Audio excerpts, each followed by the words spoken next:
Hmm.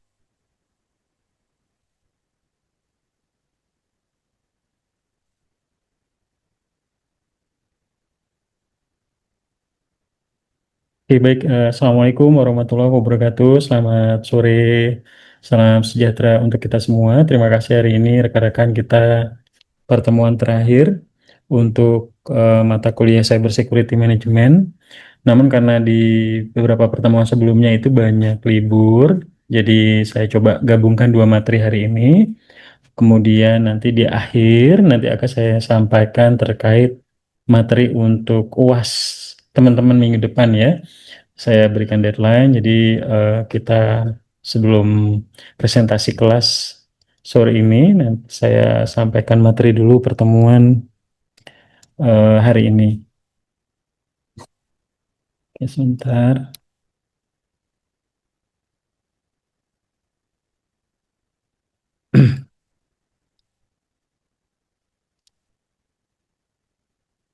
Oke, baik.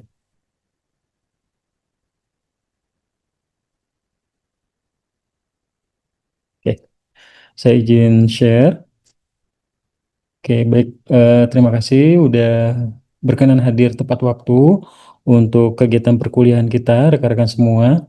Hari ini kita ada dua materi tadi yang saya sampaikan, ada pertemuan ke-13 dan ke-14 mata kuliah Cyber Security Management 5 Juni 2025. Nah, di minggu sebelumnya, karena di minggu lalu itu ada libur, hari kenaikan Isa Al-Masih ya.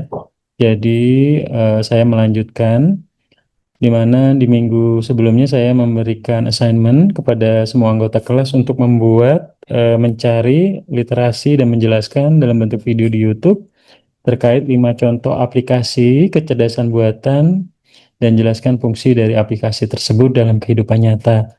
Nah, karena hari ini cukup padat materinya, karena saya maksimalkan dua materi untuk disampaikan biar minggu ini karena kita mepet mau UAS paling lambat tanggal 16 untuk nilainya sudah masuk. Jadi saya optimalkan untuk penyampaian materi dua materi hari ini. Nah, hari ini saya milih Safina. Safina sudah join untuk kelas presentasi. Sudah, Kak? Nah, baik. Kepada Safina untuk bisa berkenan memberikan update presentasi ke anggota kelas semua terkait case dan contoh yang saya berikan. Kepada Safina, waktu dan kamera saya persilahkan maksimal 10 menit ya, silakan.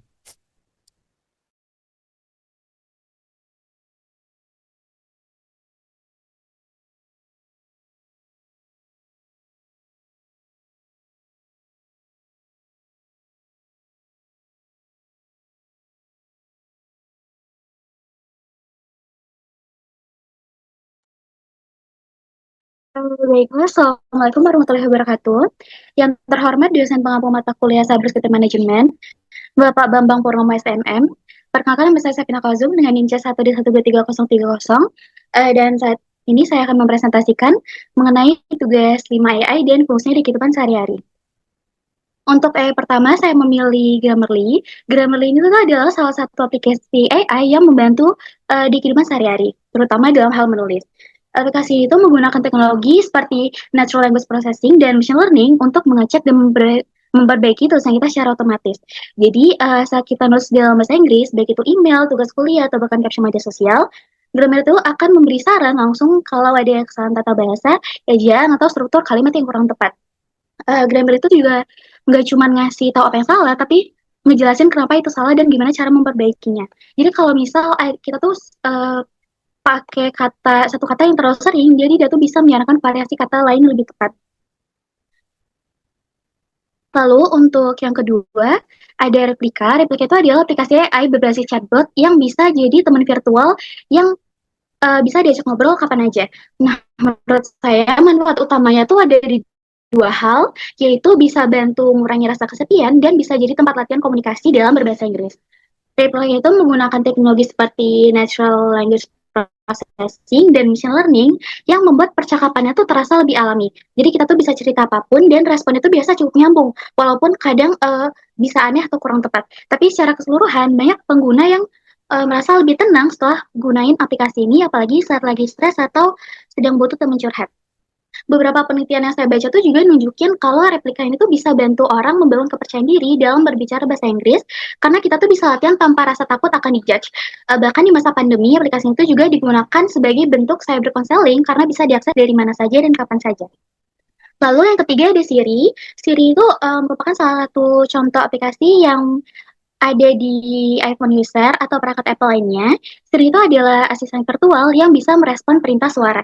Jadi kita tuh cukup bicara dan Siri akan melakukan hal yang kita minta. Misalnya menyetel alarm, mengirim pesan, memutar musik, atau sekedar menjawab pertanyaan. Teknologi yang Siri pakai ini itu tuh termasuk pengenalan suara dan pemrosesan bahasa alami. Yang artinya Siri itu bisa memahami perintah dalam bahasa sehari-hari. Dan dari penelitian saya baca, ternyata pengguna Siri itu merasa cukup puas karena teknologi ini tuh memudahkan hidup dan membuat banyak aktivitas jadi lebih cepat. Tapi tentu saja tetap ada kekhawatiran soal privacy karena Siri itu kan menyimpan datanya tuh lewat percakapan untuk meningkatin performa. Tapi selagi kita menggunakan dengan bijak, Siri itu tetap membantu dan bisa meningkatkan efisiensi dalam aktivitas harian. Lalu yang keempat, Notion AI. Notion AI itu dapat membantu produktivitas sehari-hari, terutama dalam menulis dan berpikir. Aplikasi ini tuh terintegrasi langsung ke dalam platform Notion dan bisa digunain untuk banyak hal dari buat ringkasan, nulis draft, memperbaiki tata bahasa, sampai nerjemahin teks. Cara kerja itu langsung di dalam aplikasi, jadi kita tuh bisa ketik perintah seperti buat ringkasan atau lanjutkan tulisan ini atau buat tabel perbandingan dan hasilnya tuh bisa langsung muncul. Misalnya kita lagi cari atau baca artikel, nah Notion AI itu bisa ngerangkum artikel panjang jadi poin-poin penting. Jadi kita tuh nggak perlu baca dari awal sampai akhir. Fungsi-fungsi seperti memperbaiki ejaan, buat daftar isi, nulis email, itu juga sangat membantu, apalagi kalau sedang terburu-buru atau kehabisan ide. Lalu untuk aplikasi yang kelima ada MyFitnessPal yang merupakan contoh nyata bagaimana AI itu dapat membantu kita dalam hidup lebih sehat. Aplikasi itu bukan cuma mencatat makanan dan kalori, tapi sekarang sudah berkembang jauh berkat teknologi AI. Salah satu fitur canggihnya itu ada meal scan, di mana kita tuh cukup arahin HP ke makanan dan aplikasi itu juga akan mendeteksi jenis makanannya, lalu nampilin langsung info gizi seperti kalori, protein, dan lainnya. Ini tuh sangat memudahkan karena kita tuh nggak perlu cari secara manual satu persatu. Selain itu, MyFitnessPal tuh juga punya fitur meal planning berbasis AI, jadi aplikasi ini tuh bisa buat rencana makan sesuai tujuan dan kebiasaan kita. Misalnya, kita mau nurunin berat badan atau naikin massa otot, sistem AI-nya tuh akan nyaranin menu harian lengkap, bahkan bisa diubah jadi daftar belanja otomatis. Fitur lain yang cukup menarik itu mungkin voice logging, jadi kita cukup ngomong, hari ini saya makan mie ayam dan es jeruk. Nah, jadi AI itu akan catat dan langsung masukin ke jurnal makan harian kita. Tapi emang nggak semua fitur ini tuh gratis, sebagian hanya tersedia di versi premium. Dari hasil penelitian yang saya baca juga mengenai MyFitnessPal ini, akurasi aplikasi itu cukup akurat untuk mengukur energi, protein, karbohidrat, dan serat. Tapi untuk nutrisi seperti kolesterol dan sodium, hasilnya itu masih kurang akurat, jadi tetap harus dicek ulang kalau punya kondisi kesehatan tertentu. Baik, sekian presentasi dari saya. Mohon maaf bila ada salah kata. Wassalamualaikum warahmatullahi wabarakatuh. Oke, baik. Terima kasih banyak. Untuk rekan kita, Safina, tadi udah menjelaskan ada 5 AI yang bisa digunakan oleh rekan-rekan sendiri untuk memanfaatkan, kemudian memaksimalkan sehingga bisa membantu sehari-hari kayak tadi MyFitness kayak bisa membantu untuk yang diet, kemudian mencek berapa kalori ya dan lain sebagainya itu sangat-sangat membantu. Termasuk saya juga, saya sangat membutuhkan yang namanya AI. Saya menggunakan layanan Perplexity Pro, kemudian juga Gamma AI. Saya menggunakan Bardi Gemini itu. Saya aktif menggunakan itu, kemudian DeepSeek dan ChatGPT. Tapi yang paling banyak sering saya gunakan adalah Bard Gemini yang dari Google yang memang cukup powerful untuk kita bisa mencari informasi ya sehingga bisa memudahkan teman-teman juga ya seperti membuat tugas dan lain sebagainya, mencari literasi itu bisa dioptimalkan. Termasuk yang sekarang yang mungkin lagi nge-hype di TikTok misalnya ya, Google VO3 ya, itu bisa kita buat prompt atau keywordnya misalnya, tolong buatkan video seseorang lagi di pasar, lagi belanja ikan, misalnya gitu, itu bisa dibuat dengan AI sehingga ini bisa memudahkan kita untuk hal-hal yang positif. Dan kemarin saya jelaskan ada beberapa hal yang juga tindakan kejahatan di cyber yang dilakukan oleh AI dan ini seperti dua mata pisau. Yang terbaik adalah kita menggunakan hal-hal yang positif yang bisa kita optimalkan. Terima kasih Safina untuk present hari ini. Saya izin lanjutkan rekan-rekan semua. Ya, sekarang jam 16.41 saya optimalkan ya sebelum jam 6 kurang seperempat bisa selesai dua materi. Saya coba sampaikan dulu untuk pertemuan hari ini. Buat Yogi atau teman-teman ketua kelas hari ini ya mohon disampaikan ke semua anggota grup bisa join mau di jalan nggak apa-apa. Misalnya ada yang mau pulang kampung sambil di jalan silakan karena hari ini materi terakhir. Nanti juga absensi, saya rekap beberapa pertemuan. Jadi kalau misalnya nggak masuk sayang. Kemudian juga ada materi UAS ya. Bisa join dulu. Kalau tadi ada Billy ya, Pak saya nggak bisa hadir hari ini karena perjalanan, karena besok Idul Adha gitu ya. Nah teman-teman yang Idul Adha kan kita banyak juga yang Muslim di sini ya. Idul Adha juga termasuk saya juga Idul Adha. Jadi saya men-spare waktu saya buat teman-teman juga teman-teman mau dari rumah mau dari jalan silahkan bisa join untuk bisa mengikuti perkuliahan terakhir ini ya. Oke. Oke, yang baru join mohon di mute. Afifa Laura, siapa yang belum nggak open cam, silakan di open cam. Nah, saya lanjutkan teman-teman semua. Bismillah untuk pertemuan hari ini, dua pertemuan, pertemuan ke-13. Ya, saya dulu sampaikan dulu. Nah, ini tugas minggu lalu ada dua orang yang tidak membuat tugas, Vinky dan Imam Faris. Seperti biasa, saya nggak tahu kenapa kedua mahasiswa ini jarang hadir dan jarang membuat tugas.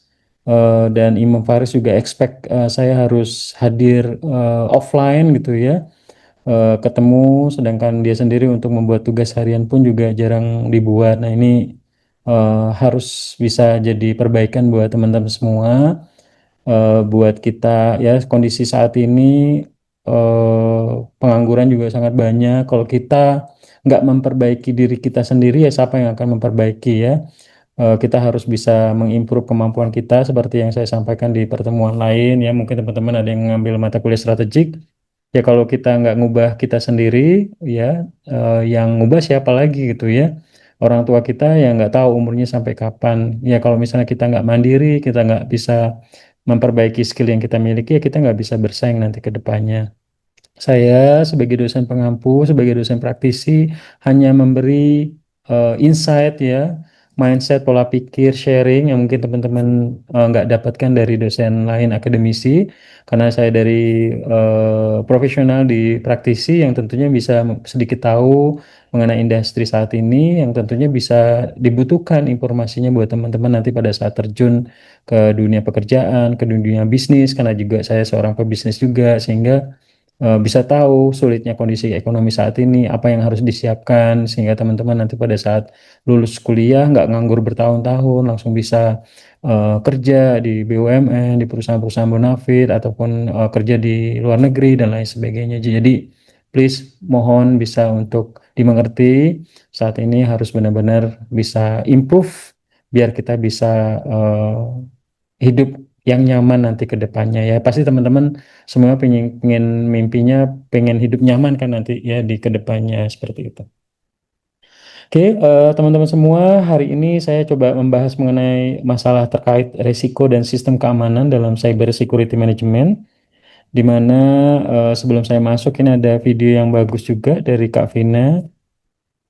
Jurusan kuliah yang bakal banyak dicari buat ngisi 6 kerjaan yang dibutuhin di masa depan. Nomor 6, jurusan sistem informasi, ilmu komputer, dan teknologi komputer. Lulusan dari sini banyak dibutuhin buat jadi software and application developers. Nomor 5, administrasi bisnis dan jurusan administrasi niaga. Lulusan dari sini diperluin buat ngisi posisi business services and administration specialist. Nomor 4, jurusan psikologi, manajemen, dan teknik industri. Jurusan ini bisa ngisi posisi manajemen and organization analyst yang akan banyak dibutuhin. Nomor 3, jurusan rumput ilmu teknik, bisnis, ekonomi, komunikasi, dan akuntansi. Pekerjaan business development adalah salah satu pekerjaan yang akan banyak dicari. Jurusan-jurusan tadi berpeluang untuk masuk ke sana. Nomor 2, jurusan bisnis digital, komunikasi, dan teknologi informasi. Lulusan dari sini diperluin buat ngisi posisi digital marketing and strategy specialist. Dan nomor 1 pekerjaan yang bakal banyak dicari adalah pekerjaan data scientist dan data analis. Lulusan dari teknik informatika, matematika, dan statistika, lulusannya bakal banyak dibutuhin untuk ngisi posisi di sini.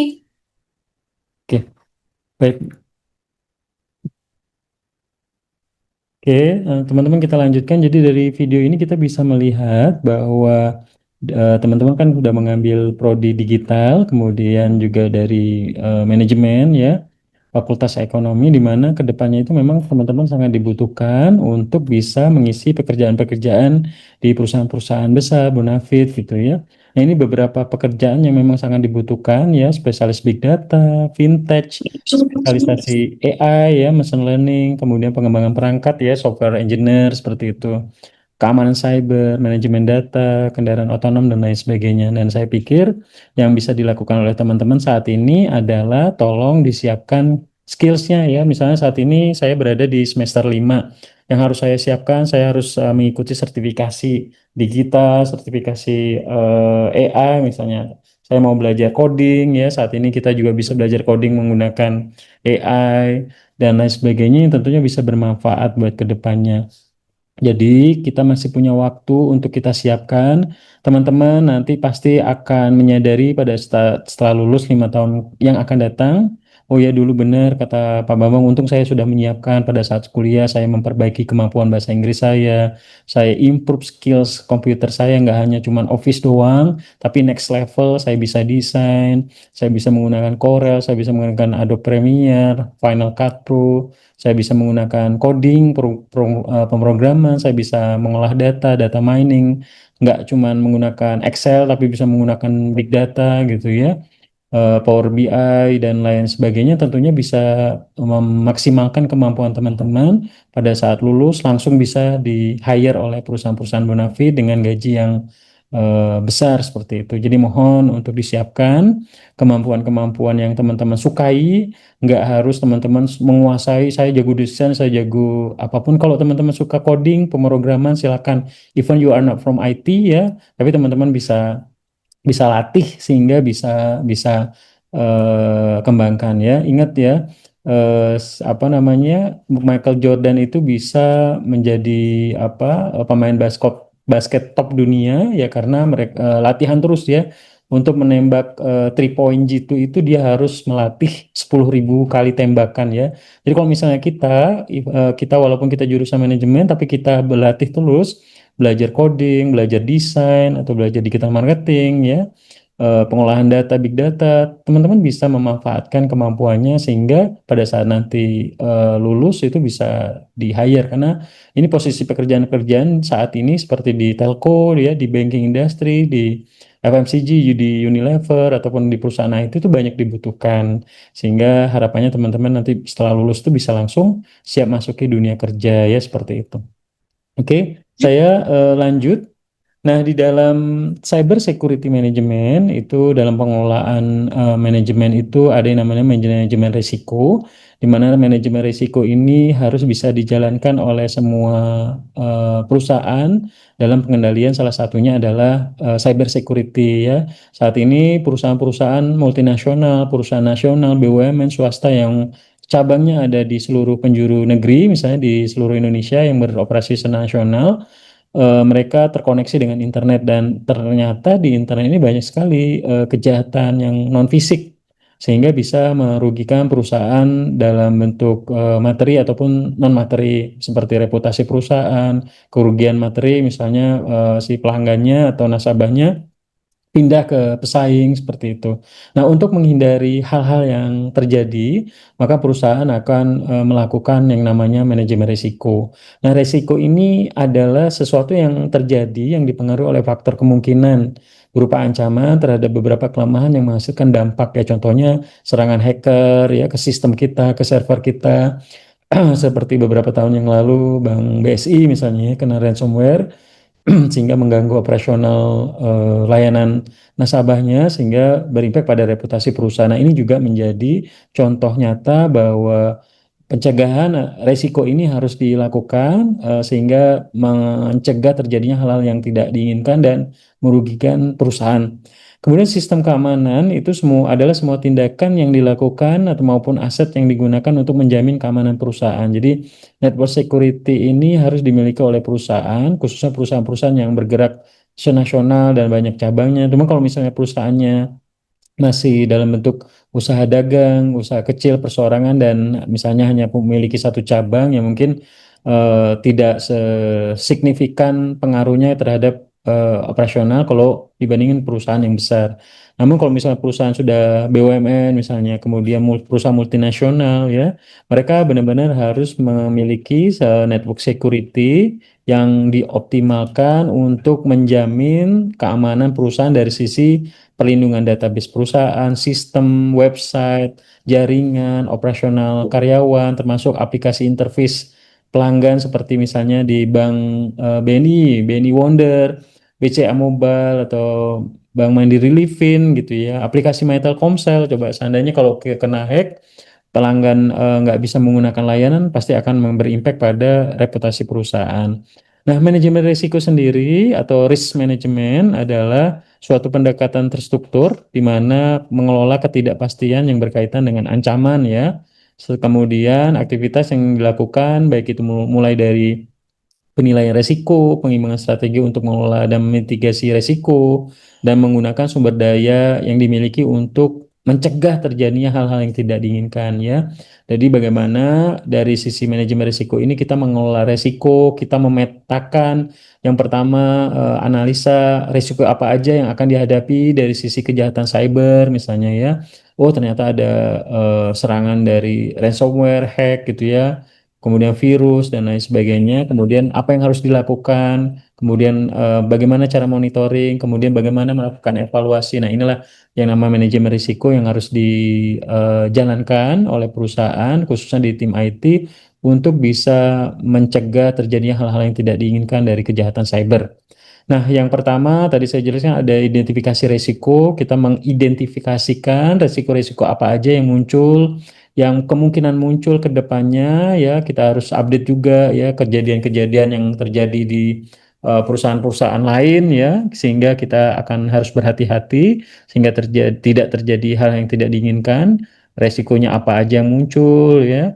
Kemudian mengakses resikonya, resiko mana yang paling prioritas harus kita cegah, kemudian resiko mana yang kemungkinan kecil muncul, misalnya ya, mengakses the risk, kemudian memperlakukan resikonya seperti apa, kita buat misalnya resiko yang besar, misalnya terhadap firewall atau hacker, kita membuat sistem yang bagus, kemudian membuat data center misalnya ya, kemudian membuat security endpoint, kemudian menggunakan teknologi intranet sehingga orang yang mengakses jaringan internet kita, sistem kita hanya karyawan tertentu yang memiliki akses gitu ya, menggunakan antivirus, menggunakan Windows original untuk semua karyawan dan lain sebagainya sehingga benar-benar bisa kita treatment sehingga risiko itu bisa kita tangani. Kemudian yang terakhir adalah memonitor resiko. Resiko-risiko itu harus kita kontrol, kita maintain, kita monitoring sehingga tidak terjadi hal-hal yang diinginkan. Inilah proses manajemen risiko dalam pengelolaan cyber security sehingga perusahaan bisa menjalankan operasional dengan baik dan tidak mengganggu operasional sehingga pada saat terjadi serangan pun mereka bisa tetap beroperasi. Misalnya terjadi serangan hacker di data centernya, mereka memiliki data center lain karena datanya disimpan juga di servernya Amazon misalnya karena mereka menggunakan service cloud data center Amazon sehingga aman datanya sehingga bisa digunakan. Nah, ini beberapa strategi-strategi inilah yang digunakan sehingga perusahaan bisa lebih aman dalam pengelolaan bisnisnya. Kemudian selanjutnya untuk cyber security management proses ya. Yang pertama biasanya memang perusahaan itu melakukan audit ya. Audit itu konteksnya tidak hanya orang kan kalau mengira audit itu berhubungan dengan uang gitu ya, tapi internal audit itu bisa juga berhubungan dengan security, network, jaringan, sistem ya. Kemudian mendefinisikan wilayah skopnya apa aja. Misalnya, oh ternyata kita harus ngecek dulu dari sisi networking, hardware komputer karyawan, laptop gitu ya, server, storage, jaringan internet gitu ya. Kemudian mencek aset-aset perusahaan. Aset itu bisa server ya, sistem IT-nya, aplikasi ya, kemudian website perusahaan, kemudian tools kerja seperti hardware, laptop, printer, dan lain sebagainya. Kemudian kita menghitung, mengkalkulasikan impact kalau seandainya terjadi resiko misalnya kena ransomware ya, kena karyawan kena ngeklik link phishing misalnya ya, ataupun jaringan perusahaan kena dimasuki oleh orang-orang yang tidak diinginkan misalnya. Kemudian menganalisis ancaman-ancaman yang muncul, kemudian mengidentifikasi resiko apa aja yang mengancam dari sisi ancaman tersebut, kemudian mencarikan solusi apa yang harus dilakukan, kemudian mengemploy specialist automation tools, misalnya kita membuat sistem jaringan yang baru, memasang firewall ya, ataupun memonitor lewat tim IT monitoring misalnya. Kemudian juga mengedukasi employee ini yang sangat penting karena pada saat pengelolaan manajemen risiko, semua pihak itu dari atas sampai bawah itu harus benar-benar bisa mengerti bahwa perlindungan data pelanggan, perlindungan data karyawan, termasuk sistem perusahaan, database perusahaan itu benar-benar harus dijaga agar mereka nggak sembarangan sharing, misalnya memberikan akses komputernya ke orang lain, ke laptop kantor gitu, laptopnya digunakan untuk hal-hal yang tidak diinginkan. Oke, saya lanjutkan.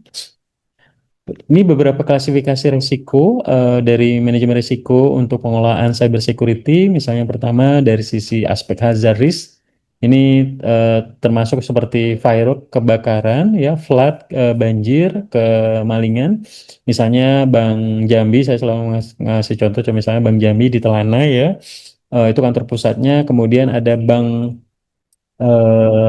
Jambi di cabang Kuala Tungkal kena kebakaran ya. Nah, karena mereka menggunakan sistem cloud dan database center ya, mereka menyimpan datanya juga di Jakarta, di Batam, di Singapura, sehingga pada saat terjadinya kebakaran di Tungkal, ketika mereka membuat kantor darurat misalnya ya, mereka masih tetap bisa mengakses internet asal asal terhubung dengan konektivitas internet. Perusahaan bisa tetap beroperasi di Kuala Tungkal karena mereka mengakses datanya lewat server data center di Jakarta atau di Batam dan lain sebagainya. Jadi aman. Nah, ini contoh bagaimana pengelolaan terhadap hal-hal yang berhubungan dengan force major seperti banjir, kemalingan, ya, kebakaran dan lain sebagainya. Kemudian juga berhubungan dengan financial risk ya, berhubungan dengan harga ya, kredit, inflasi saat ini. Jadi ini hal-hal yang di luar kendali perusahaan. Kemudian strategic risk ya, berhubungan dengan kompetisi, misalnya pesaing ya, mereka menurunkan harga. Kemudian adanya teknologi innovation ya, adanya AI, adanya robot gitu ya, machine learning dan lain sebagainya. Termasuk juga ada regulatory change ya, perubahan-perubahan aturan yang dibuat oleh regulator atau pemerintah. Kemudian juga ada kerusakan masalah brand image perusahaan ya.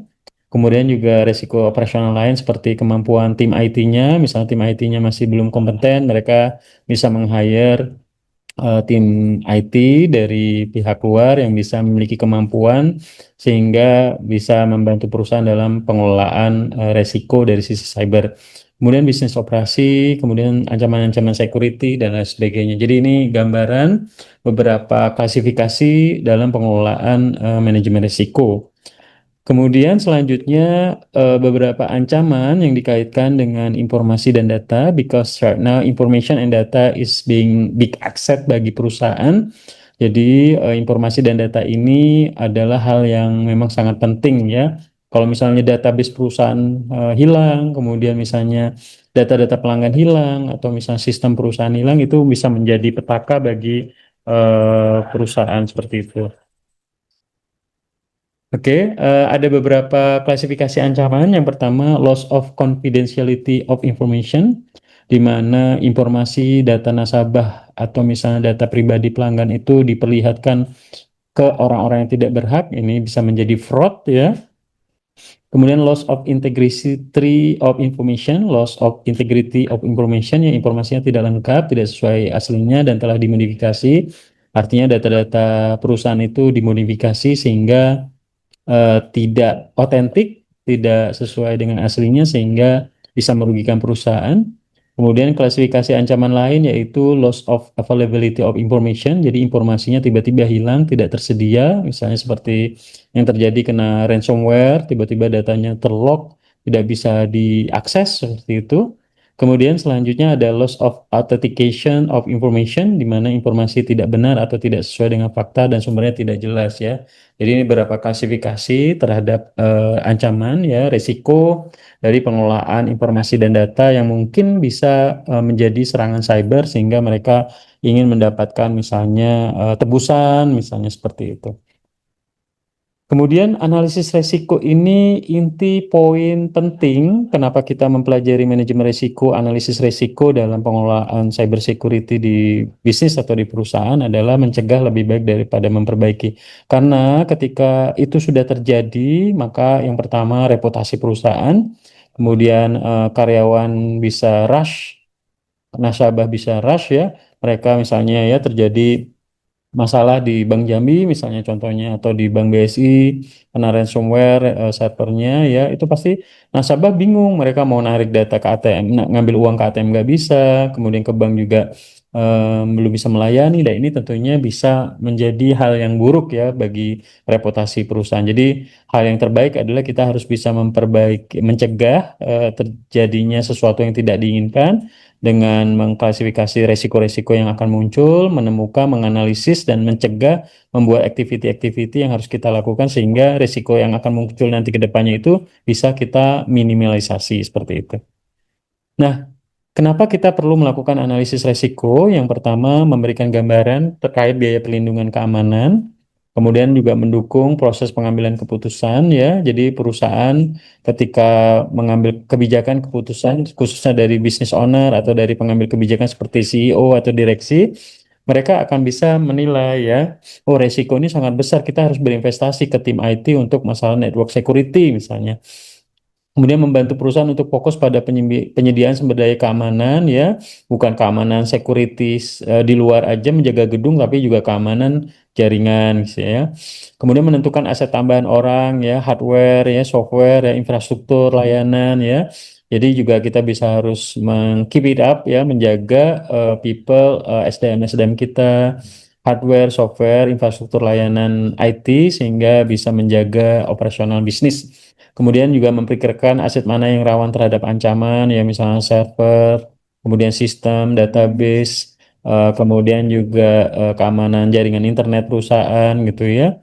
Kemudian memperkirakan resiko apa aja yang terjadi terhadap aset, ya resiko misalnya muncul kena hack, datanya hilang, kita harus membuat data center, internetnya down atau aplikasinya tiba-tiba error dan lain sebagainya ya. Kemudian menentukan solusi untuk mengatasi resiko dengan penerapan sejumlah kendali ya, solusinya apa yang harus dilakukan buat plan A, plan B, plan C. Bahkan kita bisa menggunakan layanan pihak luar yang bisa membantu terkait security management seperti itu. Nah, respon terhadap risiko ini yang pertama kita bisa lakukan adalah avoidance, pencegahan terjadinya risiko. Sebelum risiko itu terjadi kita sudah melakukan pencegahan, kemudian transfer ya. Ada juga kita mengalihkan risiko itu ke pihak lain seperti asuransi. Kemudian mitigation ya, pengurangan probabilitas terjadinya risiko atau pengurangan nilai risiko dengan membuat strategi A, B, C, D, E sebelum terjadi. Kemudian acceptance ya, penerimaan risiko beserta konsekuensinya, contoh contingency plan ya, seperti itu. Nah, mitigasi ini yang paling sering dan banyak digunakan ya, kita menyusun kendari yang mengurangi dampak risiko sehingga risiko itu terjadi. Nah, the most important element of any risk management effort is managing risk to an acceptable level ya. Jadi bagaimana manajemen risiko yang paling penting itu ya adalah bagaimana usaha perusahaan, usaha bisnis, usaha kita dalam memanage risiko sehingga bisa ditekan sampai dengan level yang bisa diterima seperti itu. Artinya resiko itu bisa kita tekan sekecil-kecil mungkin seperti itu. Kemudian hal-hal yang harus kita protect ketika konteks yang kita bicarakan dalam manajemen risiko dalam perusahaan, ya yang pertama aset, misalnya website perusahaan, website untuk pelanggan, website operasional perusahaan, kemudian ya termasuk web service ya, misalnya layanan m-banking, eh, mobile BCA atau Livin Mandiri itu kan digunakan service ke pelanggan ya. Kalau aplikasi misal perusahaan itu juga ada yang dibuat untuk operasional kasir, operasional CS, misalnya operasional perusahaan, back office, tim kredit misalnya. Kemudian enterprise application, operating system termasuk OS ya. Kita makanya menggunakan Windows original misalnya, sehingga lebih aman menggunakan antivirus seperti itu. Kemudian juga critical system files dan database, kita membuat database yang bagus ya. Kemudian backup mirroring data ke server backup misalnya. Kemudian superior access right ya, misalnya jadi super user access right ini misalnya ya kayak saya ya, di Telkomsel sendiri itu ada staging gitu, misalnya level CS bisa menggunakan aplikasinya hanya sampai level apa, kemudian level supervisor, level manager, sampai level GM, super app-nya ya, itu bisa bisa dibatasi sesuai dengan pekerjaannya. Jadi nggak semua user itu super semua gitu ya, bisa mengubah data semua, itu nggak diperkenankan. Kemudian ada sistem audit logs. Nah ini juga dilakukan audit. Jadi pada saat ada temuan-temuan kita bisa mencek user ini mengakses data ini tanggal berapa, sehingga data itu bisa muncul keluar dan ini bisa jadi ancaman buat perusahaan misalnya gitu ya. Kemudian open user account, kemudian mainframe resources ya. Kemudian hal-hal yang dilakukan ya untuk kita lindungi ya. Yang pertama ya kita harus melawan virus, spam ya, spyware, DOS ya, serangan misalnya operating sistemnya, keyloggers, malware, sistem vulnerable ya. Kemudian ya hasilnya adalah ya kita harus benar-benar bisa mengontrol security keamanan kita dengan baik ya, ibarat rumah kita harus menjaga lewat yang pertama pagar, firewallnya, pintu ya ketika orang mengakses lewat user password yang kompleks, kemudian lewat jaringan intranet, kemudian memasang keamanan menggunakan fingerprint misalnya dan lain sebagainya, sehingga itu data-data yang kita simpan itu juga aman seperti itu, seperti selayaknya kita menggunakan berangkas seperti itu ya. Oke, ini yang pertama teman-teman semua terkait manajemen resiko yang memang harus dijalankan karena ini terkait bisnis operation perusahaan. Kalau misalnya resikonya besar, ini bisa menyangkut bisnis ke depannya. Kita sebagai anak ekonomi selalu menyadari bahwa tujuannya adalahnya perusahaan itu adalah mencari keuntungan perusahaan sebesar-besarnya dan tentunya bisa tumbuh dan terus berkembang. Tapi kalau misalnya dari sisi operation, sistem keamanannya bermasalah karena disusupi oleh orang yang tidak diinginkan, itu bisa berimpact pada operasional bisnis operation sendiri dan tentunya bisa mengganggu keberlangsungan perusahaan seperti itu. Nah, selanjutnya pertemuan berikutnya ini saya minta waktu sekitar 20 menit untuk pertemuan ke-14. Nah, di pertemuan ini 14 dan 15 ini saya membahas mengenai serangan cyber Indonesia terkait krisis keamanan digital nasional. Jadi ini memberikan insight ke kita bahwa saat ini juga serangan cyber ini juga sudah sangat banyak dilakukan di negara kita, sehingga harus menjadi referensi buat kita, minimal kita sendiri sebagai anak-anak prodi digital tidak mengklik link tertentu yang ternyata phishing, menginstal aplikasi-aplikasi tertentu yang ternyata itu virus yang mengakibatkan uang di rekening kita hilang dan lain sebagainya. Nah, jadi saat ini kewaspadaan cyber itu betul-betul harus menjadi prioritas dan tanggung jawab bersama. Apalagi scale of bisnisnya sudah running nasional, perusahaan multinasional, perusahaan yang berskala nasional gitu ya. Itu benar-benar harus diprioritaskan karena ini menyangkut reputasi perusahaan, kinerja perusahaan, nama baik perusahaan, ya kinerja manajemen, dan tentunya berimpact pada operasional perusahaan ke depannya. Nah, kebocoran data pemerintah ini di Indonesia masih menjadi PR terbesar kita karena ini berimpact pada krisis kepercayaan publik.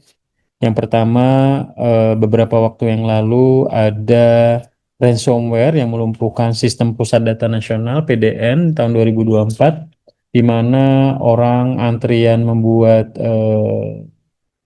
di paspor, di imigrasi terkendala, kemudian layanan-layanan Dukcapil dan lain sebagainya juga terkendala karena pusat data nasional kita kena ransomware yang berimpact pada lumpuhnya layanan public service pemerintah seperti itu.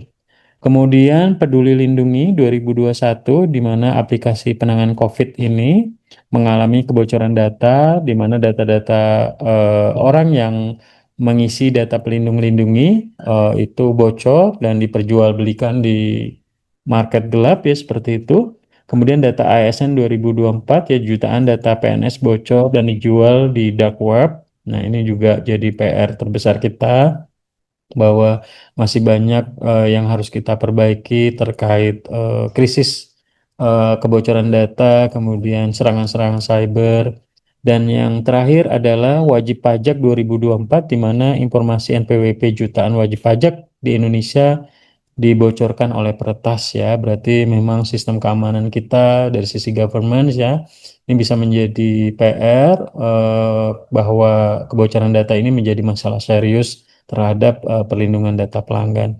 Nah, mungkin ini teman-teman pernah lihat ya, Bjorka ini mereka mengancam dan sering ini ya mempublish banyak sekali data-data yang dibocorkan ya, seperti nama, email, nick, kemudian nomor handphone ya, device, COVID status ya, data-data peduli lindungi ini bocor, kena hack, dan ini juga luar biasa.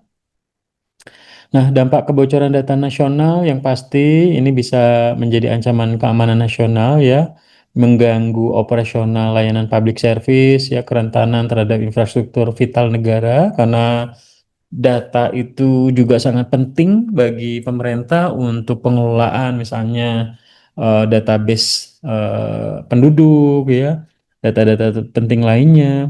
Kemudian pencurian identitas ya, resiko penyalahgunaan data pribadi warga negara ya, misalnya data-data nomor handphone ya dijual belikan sehingga tiba-tiba kita dapat penawaran-penawaran, kemudian ditelepon orang yang nggak dikenal tiba-tiba menawarkan kartu kredit, asuransi. Kemudian krisis kepercayaan ya, ini juga bisa mengakibatkan berdampak pada penurunan kepercayaan publik masyarakat ya terhadap layanan digital di Indonesia yang masih perlu diperbaiki ke depannya. Kemudian juga yang terakhir berimpact pada kerugian ekonomi ya, di mana untuk pemulihan biaya sistem dan potensi kerugian itu memang sangat besar seperti itu. Kemudian serangan cyber sektor swasta ya, ini ada Tokopedia 2020, jadi data pribadi puluhan juta pengguna ini bocor. Kemudian Bank Syariah Indonesia 2023, di mana ransomware melumpuhkan sistem dan mencuri data nasabah di enkripsi sehingga Bank BSI juga kelimpungan dan mengakibatkan beberapa layanan tidak bisa digunakan seperti itu. Kemudian platform e-commerce lain ya, berbagai platform mengalami upaya peretasan berkelanjutan. Jadi banyak juga, nggak hanya di government, ternyata di perusahaan swasta juga banyak terjadi. Ini contohnya ya, Lockbit ransomware geng mengklaim bertanggung jawab terjadinya gangguan layanan servis di Bank Syariah Indonesia yang berakibat ya 15 juta pelanggannya ya, kemudian implementasi karyawan ya, dan 1,5 terabyte data internal data mereka miliki sehingga mereka mengancam untuk membocorkan, kalau enggak di bayar, misalnya negosiasi mereka untuk minta tebusan dan lain sebagainya. Nah, metode-metode serangan cyber di Indonesia yang paling banyak dan sering muncul, yang pertama ransomware ya. Yang pertama itu di mana ransomware itu meretas ke akses sistem dan meminta tebusan, ya seperti kasus Bank BSI dari tahun 2023, kasus PDN, Pusat Data Nasional 2024. Kemudian phishing ya, di mana penipuan untuk mendapatkan informasi sensitif sering menyasar karyawan instansi pemerintah dan swasta ya. Biasanya saya sering sekali itu banyak di email saya bambangpurnomo@telkomsel.co.id tiba-tiba muncul ya email-email dari eksternal yang membahayakan. Jadi memang arahan dari tim IT ketika menemukan email-email yang tidak bertanggung jawab dan di luar email internal itu harus segera di-delete selain mereka melakukan ini ya filter di server email. Kemudian DDoS ya membanjiri situs dengan trik traffic berlebihan. Beberapa situs pemerintah pernah menjadi targetnya. Kemudian social engineering ya memanipulasi orang untuk memberikan akses satu informasi rahasia. Ini sangat efektif juga di Indonesia ya, bahaya. Jadi serangan-serangan ini yang harus bisa menjadi concern ketika teman-teman nanti masuk ke suatu bisnis perusahaan dan perusahaannya mulai besar ya, bisa mulai memperhatikan terhadap kejahatan-kejahatan cyber yang sering terjadi di Indonesia. Nah, tantangan-tantangan yang lain adalah yang pertama itu infrastruktur rentan ya, kita masih menggunakan teknologi usang, kemudian juga firewall, antivirus, kemudian sistemnya masih belum kuat ya, kemudian belum menggunakan data center karena berpikir bahwa keamanan yang penting itu adalah ya menjaga aset fisik bukan aset sistem dan lain sebagainya ya. Jadi kita kadang pola pikirnya masih masih perlu diperbaiki untuk terkait serangan-serangan cyber ini. Kemudian kesadaran rendah ya, minimnya pendidikan keamanan cyber. Nah, untungnya teman-teman masuk mengambil mata kuliah ini yang tentunya bisa bermanfaat ya di dunia digital ke depannya. Karena orang masih berpikir ya tadi bahwa kalau kalau rugi itu kalau misalnya hilang motor, hilang mobil, kebakaran gitu ya. Tapi kalau misalnya hilang data, mereka masih nggak berpikir bahwa ini sesuatu yang luar biasa ya. Bahkan kalau misalnya kita kehilangan data skripsi, itu ya kita akan lebih menyedihkan dibandingkan kehilangan laptop misalnya seperti itu. Kemudian regulasi belum optimal ya, penegakan undang-undang pelindungan data pelanggan ya masih terkendala dan masih belum efektif diimplementasikan di Indonesia, sehingga harapannya pemerintah dan DPR misalnya ya terus bisa memperbaiki terkait regulasi PDP sehingga data pelanggan di Indonesia itu benar-benar bisa dilindungi dan aman. Kemudian juga kekurangnya tenaga ahli ya, teman-teman bisa masuk dan menekuni ya di bidang cyber. Teman-teman bisa belajar jaringan, kemudian juga bisa masuk mengambil sertifikasi cyber dan lain sebagainya. Tentunya teman-teman sangat dibutuhkan saat ini tenaga-tenaga ahli terkait cyber security.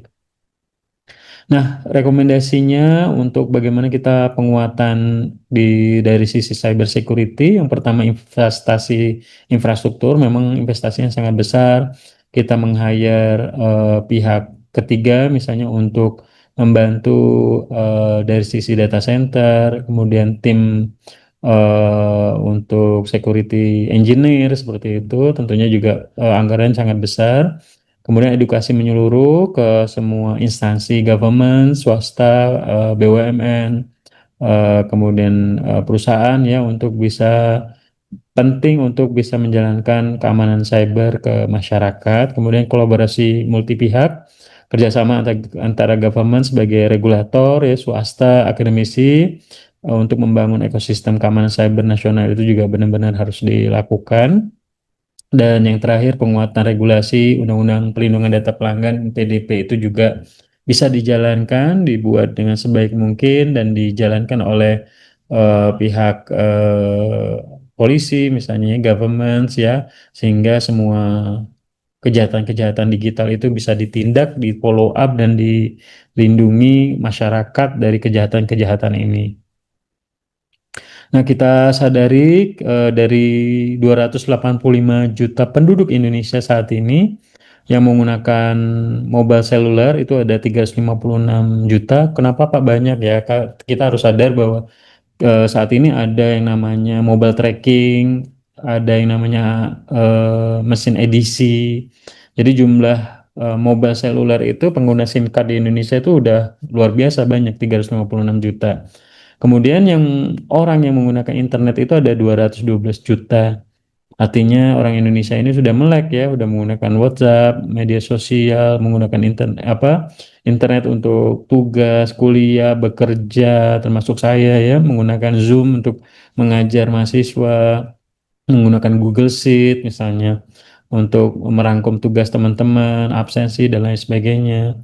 Kemudian yang menggunakan sosial media itu ada 143 juta. Jadi bayangkan ya, saya yakin di semua anggota kelas saat ini itu sudah menggunakan sosial media. Ada yang menggunakan aktif di Instagram, TikTok, Pinterest ya, kemudian Facebook, Twitter X ya, Thread Instagram dan lain sebagainya. Nah, langkah-langkah untuk menuju Indonesia digital yang aman, yang pertama ya meningkatkan kesadaran ya kita sendiri. Saya mewanti-wanti dari pertemuan pertama, hati-hati terhadap link-link yang phishing, APK-APK, misalnya undangan titik APK, ya paket titik APK dan lain sebagainya. Jadi kita harus sadar untuk bisa membangun ya kesadaran terhadap kejahatan-kejahatan cyber, ya tidak mengirimkan data identitas sembarangan, KTP dan lain sebagainya. Kemudian juga ada juga penguatan sistem ya, implementasi standar keamanan internasional, audit, ada ISO ya untuk terkait cyber security yang menyeluruh sehingga operasional perusahaan tetap bisa berjalan dengan baik. Kemudian respon insiden ya, pembentukan tim respon cepat, simulasi serangan cyber berkala. Kemudian juga ada ketahanan digital, membangun ekosistem digital yang tangguh sehingga kita bisa menjadi pemimpin cyber di ASEAN. Ya, yang pasti ini adalah mimpi Indonesia ya ke depannya, semoga walaupun kita negaranya masih belum sempurna, kita berusaha untuk bisa menjadi lebih baik ke depannya dari sisi cyber security yang akan dilanjutkan oleh teman-teman sebagai pemimpin masa depan ya yang akan menjalankan ya visi misi negara kita menjadi negara yang diakui dunia seperti itu. Oke, rekan-rekan semua, saya sudah coba sampaikan tadi ada dua materi terkait manajemen risiko dan terkait keamanan digital nasional yang harapannya bisa kita pahami bersama terkait beberapa poin penting dari sisi cyber security ya seperti itu. Nah, hari ini saya sebelum absen saya akan memberikan insight tugas pengganti UAS yang harapannya teman-teman bisa buat ya di deadline yang sudah saya berikan. Jadi untuk tugas pengganti UAS mata kuliah Cyber Security Management di pertemuan kita di hari Kamis ini, deadline-nya itu di Rabu depan tanggal 11 Juni 2025 jam 5 sore. Jadi masih banyak waktu teman-teman untuk membuat tugasnya. Jadi yang pertama, silakan membuat resume kegiatan perkuliahan dari pertemuan 9 sampai pertemuan 15. Kalau misalnya ada yang kosong, ada yang nggak masuk, silakan. Saya setiap minggu itu, kayak hari ini saya akan kirimkan 2 materi PDF. Sebelumnya ada juga saya kirimkan terus. Jadi materi-materi yang saya kirimkan setiap minggunya pada saat kita masuk kuliah dan tidak libur, teman-teman silahkan buat resume poin per poin. Misalnya dari 15 pertemuan itu materinya ada misalnya 6 misalnya. Silakan dibuat poin-poin penting misalnya jadi 20 lembar PowerPoint atau misalnya 10 lembar, silakan diatur poin-poin penting mana yang harus diresum dan dijelaskan dalam bentuk video PowerPoint di YouTube ya, diupload di Google Sheet tugas mingguan seperti biasa. Kemudian buat short video di Instagram menjelaskan Anda dari Prodi Digital, mata kuliah Cyber Security, dan menjelaskan mengapa teman-teman penting mempelajari mata kuliah ini, dan follow akun Instagram saya Purnomo Bambang, dan please invite as kolaborator pada saat memposting videonya, kemudian link Instagramnya pada saat teman-teman link posting videonya itu tolong diupload juga di Google Sheet tugas. Kemudian yang terakhir, jawablah beberapa pertanyaan berikut, diupload dalam bentuk format PDF di webacademia.edu. Kemudian teman-teman linknya bisa diupload di link Google Sheet ini. Jadi ada 3 tugas ini. Nah, silakan jawab. Ada sekitar 10 pertanyaan. Teman-teman bisa cari literasinya ya. Ini nggak perlu dijelaskan dalam bentuk video, cukup dijelaskan dalam bentuk Word, diketik, kemudian di save as PDF, kemudian diupload di web akademia. Jangan lupa masukkan NIM, nama dosen, kemudian jurusan, prodi, ya, universitas, fakultasnya dari mana. Nanti untuk materi hari ini 2 dan PDF untuk UAS ini juga akan saya bagikan ke teman-teman. Nah, kemudian untuk selanjutnya yang terakhir untuk absen. Nah, ini teman-teman tugasnya ini teman-teman bisa buat di sini tugas 1, tugas 2, tugas 3 silahkan dibuat, diupload di sini sebelum hari ini paling lama Rabu ya. Rabu 11 Juni 2025 sebelum jam 5 sore silahkan dibuat secepat-cepatnya. Jangan sampai kosong dan lupa ngisi tugas ya karena kebanyakan makan kambing tiba-tiba lupa buat tugas pengganti UASnya, waktunya masih banyak, masih panjang, silakan dibuat. Kemudian untuk yang web akademia, kalau teman-teman belum pernah buka, nih web akademia, terus kemudian tinggal sign up aja, daftar, kemudian upload tugasnya. Misalnya upload tugasnya seperti ini, tinggal ngupload, choose filenya, nanti file PDF-nya apa, bisa diupload. Nah, nanti misalnya contohnya seperti ini. Nah, ini contohnya tugasnya seperti ini. Misalnya sudah diupload, teman-teman tinggal copy aja linknya, tinggal dimasukkan di link ini ya, seperti itu. Oke, ada yang mau ditanya sebelum saya absen untuk pertemuan hari ini? Silakan. Kalau nggak ada, saya absen dulu. Lintang Ayu, ada? Hadir, Pak. Oke, terima kasih. Selanjutnya ada Raka. Hadir, Pak. Oke, kemudian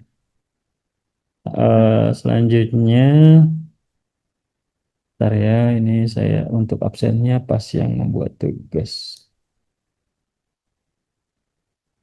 Oke, selanjutnya Rido Bima Saputra, Hadir, Pak. kemudian Muhammad Ardianur, Hadir, Pak. Billy Abdil, oke, Isa Muzaki, Hadir, Pak.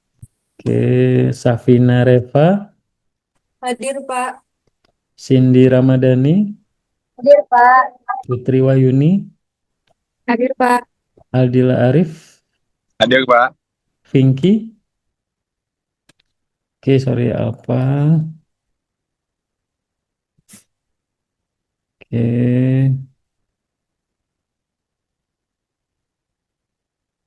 Kemudian Safina Kozom, Hadir, Pak. Rahima Nabila, Hadir, Pak. Rehan Algifari, apa ya?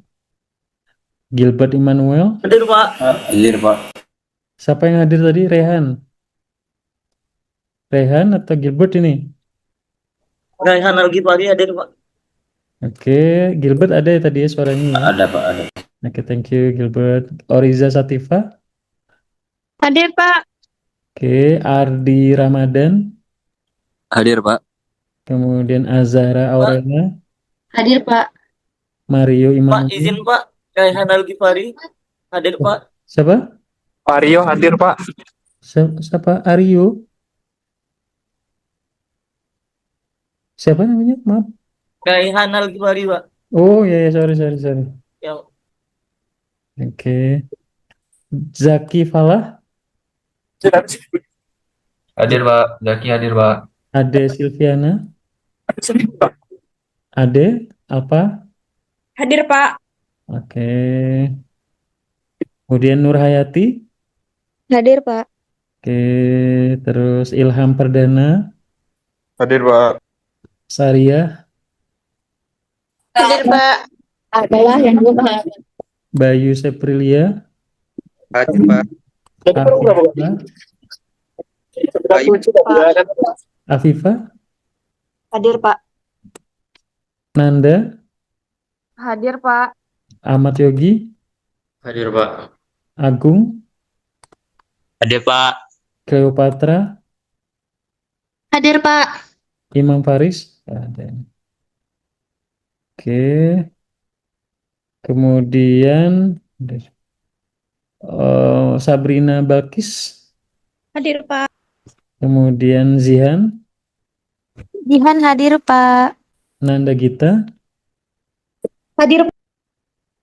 Oke, baik. Saya pikir cukup rekan-rekan semua. Teman-teman, lebih baik kita bersakit-sakitan sekarang daripada nambah semester berikutnya. Teman-teman sudah lulus 3,5 tahun, 4 tahun, kita baru lulus 6 tahun ya. Buat yang males-males kuliah dan nanti ketemu di pertemuan berikutnya, di semester berikutnya karena ngulang, sayang banget waktunya ya. Kita udah rugi umur, rugi setiap bulan harus dikirim orang tuanya karena kita kuliah, ngekos, bayar semesteran gitu ya kan sayang banget.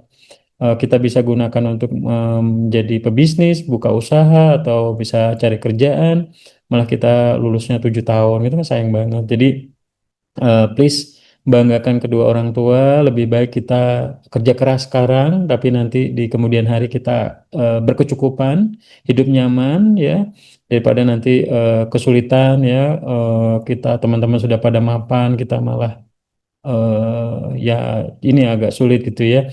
Dan ini mungkin pengen saya sampaikan ke teman-teman ya, nanti setelah lulus itu nggak sesuai yang diharapkan. Jadi kadang enak setelah lulus kita pasti nggak capek, nggak banyak tugas lagi, tapi ternyata setelah lulus itu malah banyak ini ya, banyak yang kita pikirkan karena kita harus nyari kerjaan dan lain sebagainya. Tapi kalau masih kuliah, inilah masa-masa yang paling indah menurut saya. Teman-teman bisa sambil main, ngumpul sama teman-temannya, ya, bisa berprestasi, bisa jadi aktivis kayak saya dulu di kampus, ketua organisasi, bisa ikut kompetisi-kompetisi kampus, bisa ikut apa kegiatan positif di kampus yang mungkin bisa bermanfaat buat nanti ke depannya. Saya pikir cukup, teman-teman. Terima kasih banyak. Mohon maaf kalau ada yang kurang berkenan. Selama pertemuan terakhir ya, baik materi manajemen strategik maupun manajemen ini ya, cyber security management, saya pengen mendorong mahasiswa yang saya didik ini bisa sukses nanti ke depannya. Nanti ketemu saya lagi, teman-teman bisa sukses ya. Saya pengennya dan doa saya seperti itu. Saya yakin doa orang tua teman-teman juga seperti itu. Saya minta maaf kalau terlampau ngepush, tapi saya sebagai dosen praktisi ditugaskan untuk menjalankan pekerjaan ini dengan baik, mendidik mahasiswa saya sebagai bentuk pengabdian saya ke kampus kampung halaman saya di Jambi ya, seperti itu. Saya minta maaf nggak bisa hadir offline karena saya juga jauh dari Jambi, tapi hati saya tetap bisa mengajar dan bisa mendidik mahasiswa-mahasiswa teman-teman semua. Wabillahi taufiq wa hidayah. Wassalamualaikum warahmatullahi wabarakatuh dan selamat sore semuanya. Terima kasih ya. Waalaikumsalam warahmatullahi wabarakatuh. Terima kasih banyak, Pak. Makasih banyak, Pak. Ya.